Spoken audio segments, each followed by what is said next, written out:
Oke, teman-teman. Iya. My friend. Oke. Coba sih sekali lagi, mana semangatnya? Tambah semangat.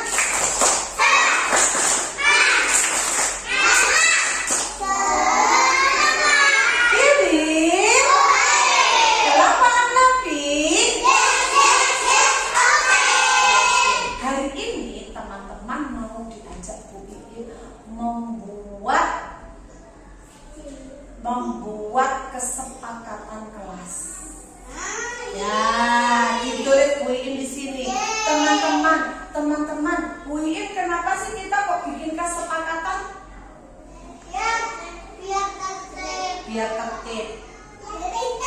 Oh, biar tambah pintar. Oh, biar tidak pakai lari-lari di jalan kelas. Biar kita sepakat. Iya, sepakat membuat peraturan. Kita tulis di sini ya. Kita sepakat membuat peraturan. Yang membuat peraturan Bu Iin atau teman-teman? Bu Iin sama siapa? Sama teman-teman. Berarti kita kesepakatan. Kita membuat bersama-sama. Oke teman-teman? Oke, kesepakatan kelas. Berarti kita harus sepakat mematuhinya. Oke teman-teman? Oke, kita bikin Bismillahirrahmanirrahim. Biar kelas kita tambah tertib itu kita harus apa? Ayo, peraturannya apa? Tidak boleh makan, tulis.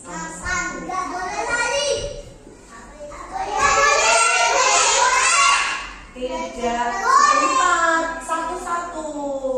Tidak boleh makan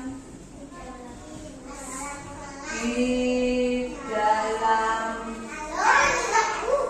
dalam apa? Kelas. Terus apa lagi? Tidak boleh lari di dalam kelas. Nah, sebentar. Loh, pinter. Tunggu dulu, tahan. Tidak boleh lari. Ya, apa tadi Mas? Oh, tidak boleh lari-lari. Lari-lari di kelas. Terus apa lagi? Oh, belajarnya tertib. Berarti tidak mengganggu teman ya? Iya, tidak mengganggu teman. Biar belajarnya tertib berarti kita tidak boleh mengganggu teman. Oke, tidak mengganggu teman. Tidak mengganggu teman.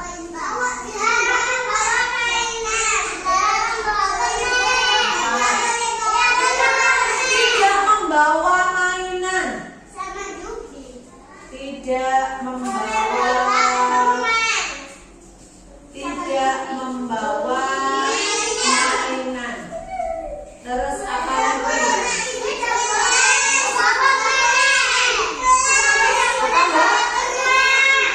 Oh, tidak boleh makan di dalam kelas. Sudah tadi yang nomor 1. Tidak boleh makan di dalam kelas. Tidak boleh tidur. Tidak boleh. Oh, habis 4, 5. Terima kasih Mas Aal. Oke. Tidak membawa mainan. Kalau kita habis bermain, berarti kita harus apa? Pintar membereskan mainan atau merapikan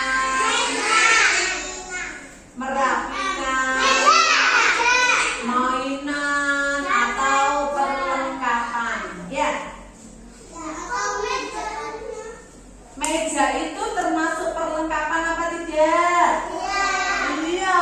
Terus apa lagi? Oh,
sampahnya di sampah.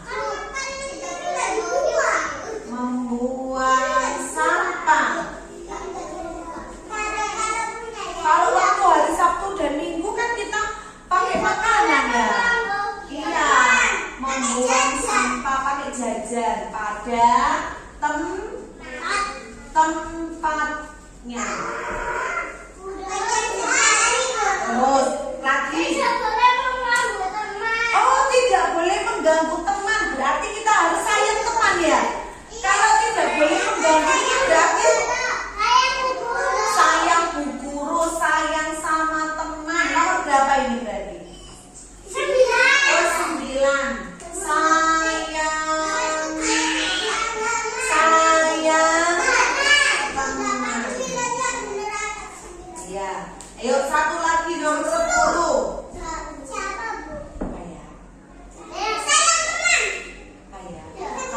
Kalau kita bermain bersama-sama itu boleh tak pakai dorong-dorongan?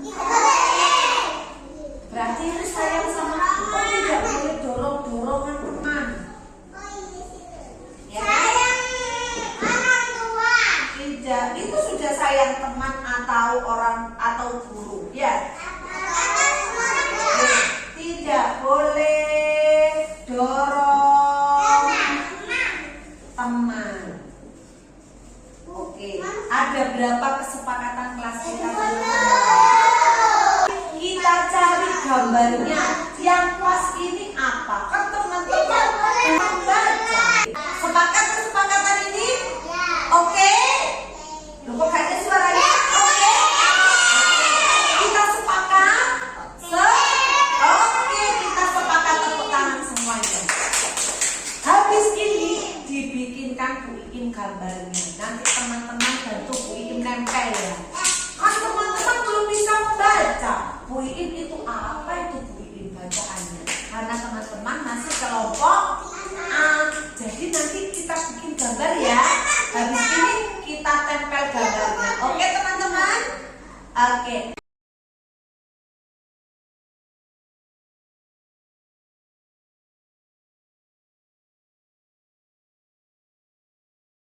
Baik, kita mulai ya ibu-ibu. Bismillahirrahmanirrahim. Assalamualaikum warahmatullahi wabarakatuh. Masih biar tambah semangat ibu-ibu. Mana semangatnya karena sudah siang, hawanya panas ya Bu G. Hawanya sudah panas. Yuk biar semangat dulu. Tepuk semangat. Semangat. Terima kasih ibu-ibu semua. Alhamdulillah. Apa kabar ibu-ibu semua hari ini? Alhamdulillah. Luar biasa. Allahu Akbar. Yes, alhamdulillah. Yang saya hormati Ibu Kepala Sekolah TK Muslimat NU 29, Ibu Luluk Majaniyah. Yang saya hormati ibu-ibu guru TK Muslimat NU 29 mahkota yang berbahagia. Alhamdulillah di siang hari ini kita semua dapat berkumpul dalam acara diseminasi penyebaran pemahaman budaya positif di TK Muslimat NU 29 mahkota Kabupaten Gresik bersama Imamatul Falihah calon guru penggerak angkatan 9. Tepuk tangan yang mana Bu? Alhamdulillah. Baik, selanjutnya Bu Nova. Oke, Bu, sebelum saya lanjutkan, di sini ada kata budaya positif. Coba ibu-ibu semua pasti di luar nalar kita sudah dengar ya Bu ya, budaya positif. Kalimat budaya positif itu sudah familiar nih buat ibu-ibu semua nih. Ada yang tahu apa sih budaya positif itu Bu? Sementara untuk pemahaman saya saat ini, budaya itu kan keragaman. Positif itu sesuatu yang membawa dampak baik. Jadi keragaman yang ada di tiga mahkota, baik itu kegiatan atau apapun yang berdampak baik terhadap peserta didik ataupun terhadap guru-guru beserta lingkungannya. Terima kasih. Iya, tepuk tangan Terima kasih Bu Zaim. Jawabannya sudah tepat. Lanjut Bu Nova. Ya. Baik, budaya positif ini adalah tugas saya Bu di modul 1.4 tentang budaya positif, di mana di dalam modul 1.4 itu berisi tentang perubahan paradigma belajar, disiplin positif, nilai-nilai kebajikan, kebutuhan dasar manusia, motivasi perilaku manusia, posisi kontrol guru, keyakinan kelas, dan segitiga restitusi. Lanjut Bu Nova. Baik, di sini saya akan mengulas satu persatu ya Bu ya, budaya positif. Mulai dari perubahan paradigma baru. Apa sih perubahan paradigma baru itu? Ibu-ibu semua pasti sudah paham betul, kita sudah mulai mempelajari tentang pembelajaran dengan paradigma baru, di mana pembelajaran yang kita sampaikan itu pembelajaran yang berpusat pada murid dan berdiferensiasi Bu, sesuai dengan profil Ki Hajar Dewantara untuk mewujudkan profil pelajar Pancasila. Ibu-ibu semua pasti sudah tahu, kita sudah mengenal dan sudah di luar nalar kita ya Bu ya, alhamdulillah sudah mengenal sekali apa sih profil pelajar Pancasila itu. Kita kupas satu-satu ya Bu ya. Profil pelajar Pancasila. Di sana terdapat 6 elemen Bu. Ada beriman, bertakwa kepada Tuhan Yang Maha Esa dan berakhlak mulia. Yang kedua ada berkebinekaan global, bergotong royong, kreatif, bernalar kritis, dan mandiri. Ini adalah sebagai tumpuan kita Bu ketika mengajar. Jadi kita itu harus selalu pegang sesuai dengan profil pelajar Pancasila. Ada lagunya ya Bu ya. Beriman, bertakwa, berakhlak mulia, mandiri, kreatif, bergotong royong, bernalar kritis, berkebinekaan global. Terus lanjutnya apa? Harus kita jaga. Gitu ya Bu ya. Alhamdulillah, mana tepuk tangannya buat Bu Guru TK Mahkota semua. Alhamdulillah. Lanjut. Baik, yang kedua adalah disiplin positif. Kita menginjak disiplin positif. Disiplin itu ibu-ibu semua pasti sudah tahu. Apa sih disiplin itu? Disiplin itu aturan. Ya Bu, kita sudah menerapkan dari beberapa puluh tahun yang lalu. Disiplin itu adalah aturan yang diterapkan, baik itu di sekolah, di lembaga, atau dimanapun. Disiplin adalah aturan. Kalau disiplin positif adalah cara menerapkan disiplin yang bertujuan untuk menumbuhkan kesadaran peserta didik. Jadi peserta didik itu kita harapkan menumbuhkan kesadaran sendiri Bu, tanpa mengharapkan penghargaan, imbalan, ancaman, atau hukuman Bu. Jadi asli dari hati nuraninya, tidak ada paksaan. Itu disiplin positif. Kita sebagai guru, sebagai pendidik dapat menciptakan peserta didik yang memiliki disiplin dengan mengacu pada nilai-nilai kebajikan dan memiliki potensi, dengan memiliki motivasi intrinsik dari dalam untuk menuju perubahan yang lebih baik. Apa sih motivasi intrinsik itu? Ada yang tahu Bu?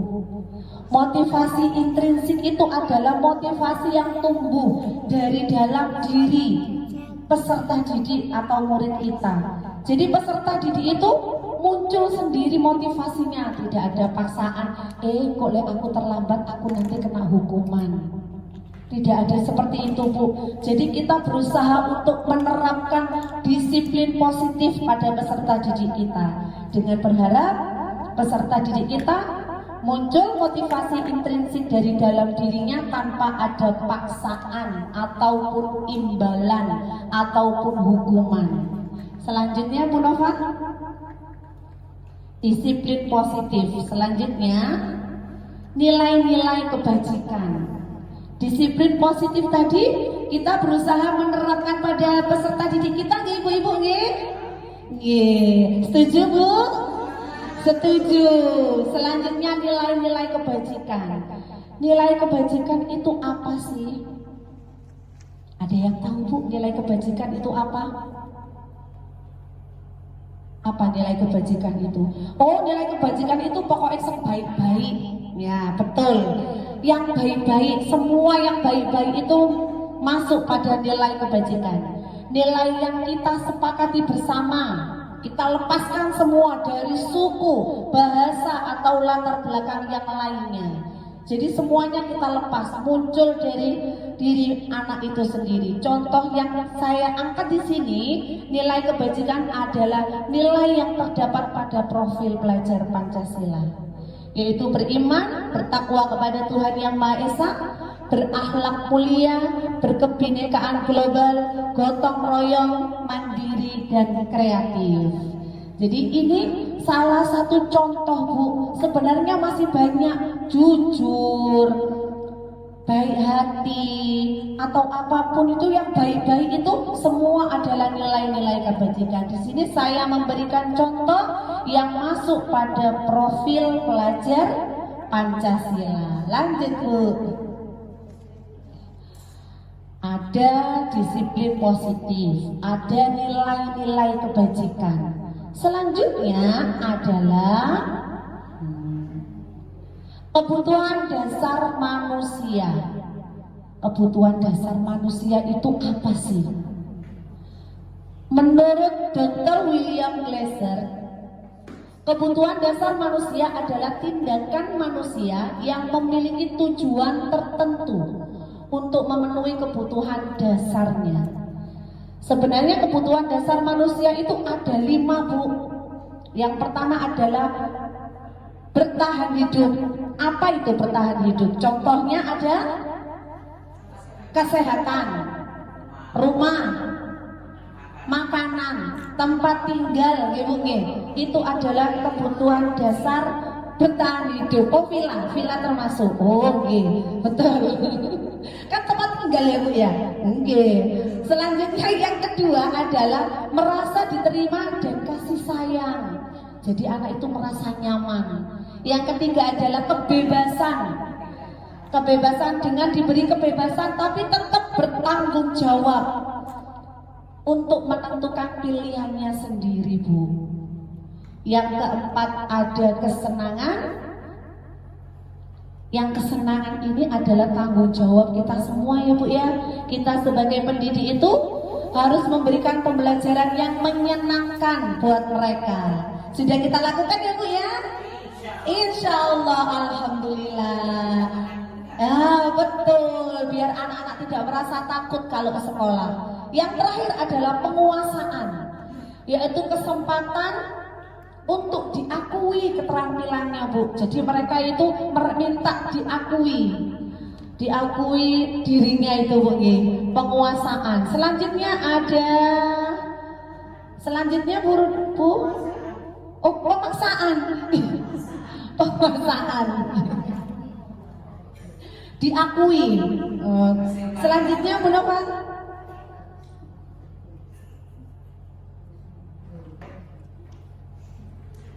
Motivasi perilaku manusia. Motivasi perilaku manusia untuk menghindari ketidaknyamanan Bu. Selanjutnya untuk menghindari ketidaknyamanan atau hukuman, untuk mendapatkan imbalan. Nah, itu berharap untuk penghargaan, mendapat penghargaan ya Bu ya. Wah, dapat hadiah, dapat piala. Dipuji, betul, minta dipuji dari orang lain. Oh, minta predikat, minta penghargaan, minta diakui. Ya, Selanjutnya untuk menjadi orang yang mereka inginkan dan menghargai diri sendiri dengan nilai-nilai yang dipercaya. Lanjut Bu Nova. Selanjutnya adalah posisi kontrol. Ya, kita lihat Bu, posisi kontrol ini adalah posisi kontrol kita seorang guru. Posisi kontrol itu ada penghukum, ada teman. Posisi kontrol sebagai pembuat merasa bersalah. Posisi kontrol sebagai pemantau. Dan posisi kontrol sebagai manajer. Ada 5 posisi kontrol pada diri kita Bu. Ayo sekarang kita gali pada diri kita sendiri Bu. Kita itu masuk posisi kontrol yang mana ya? Ada penghukum, ada teman, ada pemantau, ada pembuat merasa bersalah, dan yang terakhir manajer. Wah, lanjut Bu Nova. Ya, sekarang kita cari tahu posisi kontrol yang penghukum itu bagaimana sih? Contohnya sambil menghardik Bu, ayo sana berdiri di depan pintu. Ya, siapa itu? Ya, ayo kita koreksi diri kita Bu. Sana berdiri di depan pintu. Sana pulang. Gitu ya Bu ya. Sambil memerintah, sambil berteriak, itu adalah betul. Itu adalah posisi kontrol kita sebagai penghukum. Kalau posisi kontrol sebagai pembuat merasa bersalah, ya Allah Nak, kamu itu loh Nak membuat ibu kecewa. Masya Allah, hatiku pecah, hatiku retak. Kamu tuh kok tidak sayang sih Nak sama Bu Guru. Itu membuat merasa bersalah Bu. Posisi kontrol yang membuat merasa bersalah. Selanjutnya adalah sebagai teman. Ayo dong Nak, kamu ikuti aturan sekolah. Kalau kamu nggak ikuti, nanti Bu Guru yang dimarahi kepala sekolah. Aduh, ayo Tanak. Ayo, wes nanti gampang, urusan yang belakang itu gampang. Oh, itu sebagai teman Bu. Selanjutnya sebagai apa ya? Sebagai pemantau. Kita hanya sebagai pemantau. Kamu itu sudah melanggar. Kamu itu sudah melanggar peraturan. Berarti kamu itu harus menerima konsekuensinya. Berarti sebagai pemantau ini sudah diterapkan konsekuensinya Bu. Berarti mereka tahu, aku melanggar berarti aku oleh hukuman. Nah, apa? Gitu ya Bu ya. Kadang kita tidak terasa ya Bu ya. Kadang tidak sadar. Yang terakhir adalah posisi kontrol sebagai manajer. Di sini posisi kontrol sebagai manajer ini menurut panjenengan bagaimana Bu? Ini contoh. Ini contohnya. Nah, kamu tahu nggak apa kesalahanmu? Bagaimana cara kamu untuk memperbaikinya? Apakah yang kamu lakukan itu sudah sesuai dengan keyakinan? Sesuai dengan kesepakatan? Ayo kita bareng-bareng cari solusinya. Itu adalah posisi kontrol sebagai manajer. Ya Bu, sekarang kita gali pada diri kita sendiri. Saya itu masuk posisi kontrol yang mana sih? Oh, ada variasi. Monggo Bu. Tergantung situasi dan kondisi. Di mana seberat masalah yang kita hadapi Bu ini. Kalau memang anak-anak itu benar-benar tidak sesuai dengan keinginan kita atau memang melanggar peraturan dan itu pun berkali-kali, akhirnya kita menggunakan ada manajernya bisa, pemantau juga bisa, kadang-kadang itu tahu penghukum. Tapi penghukum itu tidak seberat apa yang dibayangkan. Jadi tujuannya supaya anak itu jerah gitu aja. Iya, terima kasih banyak Meli. Tepuk tangannya mana dong buat Bu Eli. Wah, secara tidak langsung Bu Eli sudah menerapkan semua posisi kontrol ya Bu ya. Menerapkan posisi kontrol. Oh iya, posisi kontrol yang 5 tadi, pemantau, manajer, penghukum, pembuat merasa bersalah, pemantau, dilakukan oleh Bu Eli. Tapi Bu, sebenarnya posisi kontrol yang terbaik itu adalah posisi kontrol sebagai manajer. Ya. Jadi kita berusaha Bu, manajer. Jadi kita berusaha, ayo sama-sama kita berubah Bu. Memang sebenarnya kita itu secara tidak langsung kadang kita menggunakan posisi kontrol sebagai penghukum. Tapi Bu, kita ingat, kita harus sadar apa yang mereka rasakan. Jadi kalau peserta didik kita menerima hukuman, pasti hal tersebut akan diingat mereka. Karena saya sendiri merasakan Bu, waktu sekolah sampai sekarang saya rasakan Bu.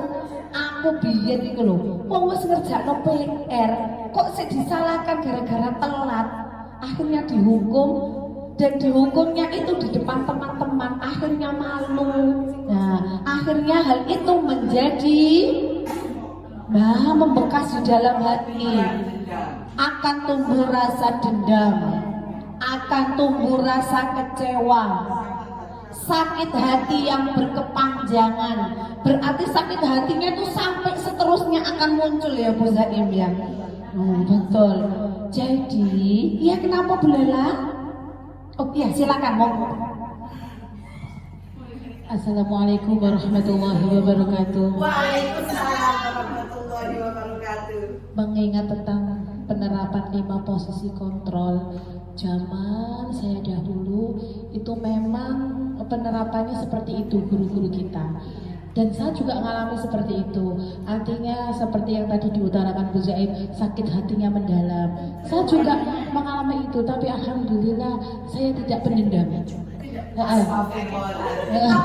Jadi dirasakan sampai sekarang benar, tapi gini, artinya dari guru-guru terdahulu kita ambil ilmunya gitu.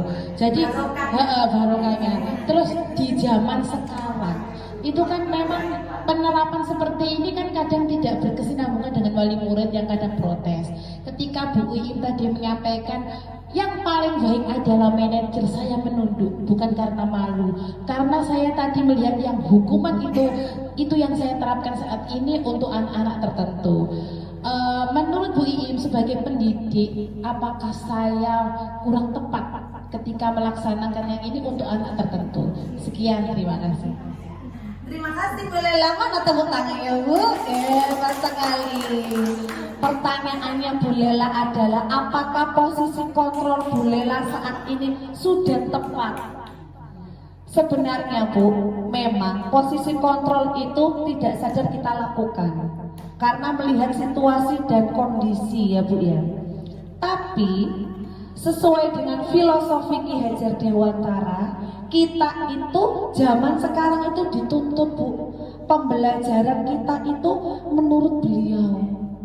Jadi kita itu harus menuntun peserta didik kita sesuai dengan kodrat zaman dan kodrat alam Bu.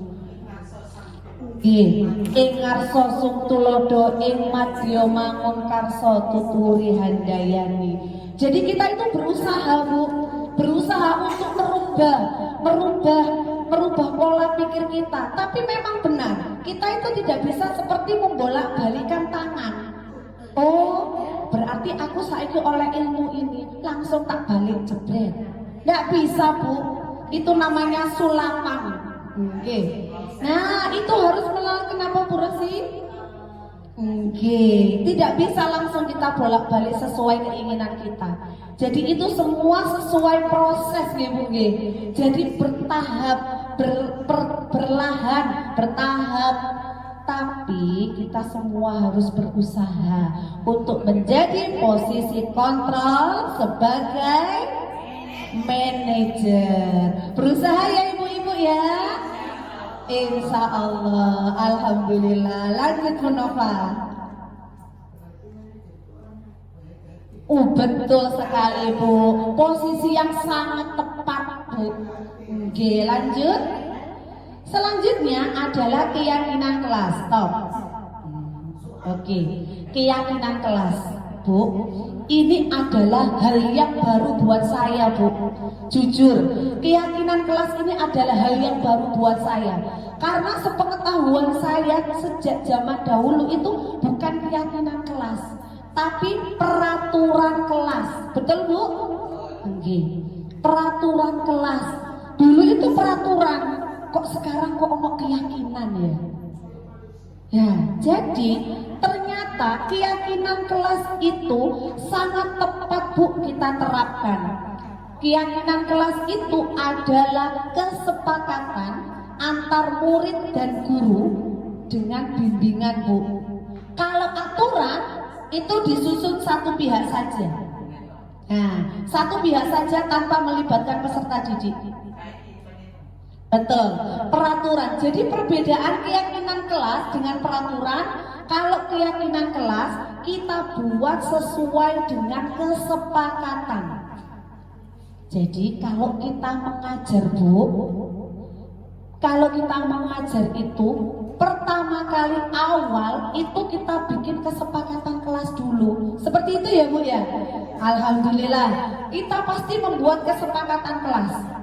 Kesepakatan kelas kita buat agar pembelajaran di dalam kelas dapat berjalan dengan baik dan lancar. Bisa murid bisa tertib, pembelajaran bisa lancar. Keyakinan kelas itu bersumber dari kesepakatan Bu. Jadi kesepakatan kita buat antar guru dan peserta didik. Kita buat, ayo anak-anak kita bikin kesepakatan. Peraturan, kalimat peraturan kita hilangkan dulu Bu. Kita buat kesepakatan. Yang terbaik di dalam kelas ini bagaimana? Supaya murid bisa mengingat Bu. Supaya murid bisa mengingat apa yang mereka sampaikan. Kalau peraturan hanya satu pihak, cuma gurunya saja yang menerapkan ya Bu ya. Jadi peraturan itu sudah ada sejak zaman dahulu kala. Peraturan kita hilangkan dulu, kita rubah menjadi keyakinan kelas. Sebenarnya masih bisa kita gunakan Bu. Peraturan kita jadikan kesepakatan. Setelah jadi kesepakatan, kita ganti menjadi keyakinan dengan menggunakan kalimat positif. Lanjut Bu Nova.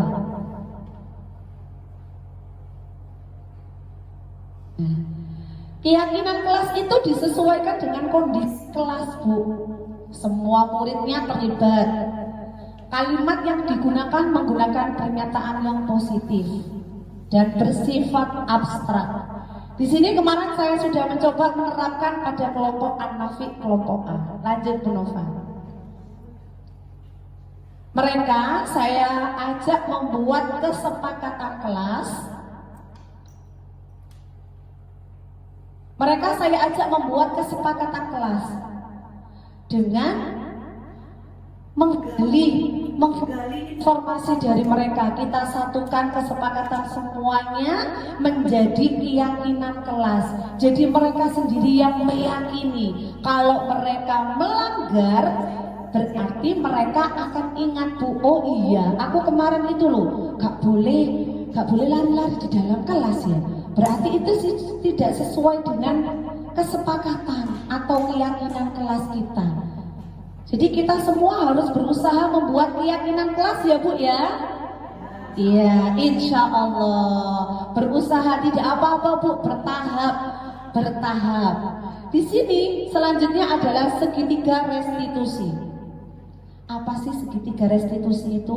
Ini juga hal baru Bu buat saya. Saya baru tahu apa itu segitiga restitusi. Segitiga restitusi adalah proses dialog guru dan peserta didik untuk menyelesaikan masalah sehingga menghasilkan peserta didik yang mandiri dan bertanggung jawab. Untuk tahapan segitiga restitusi ada 3, Bu.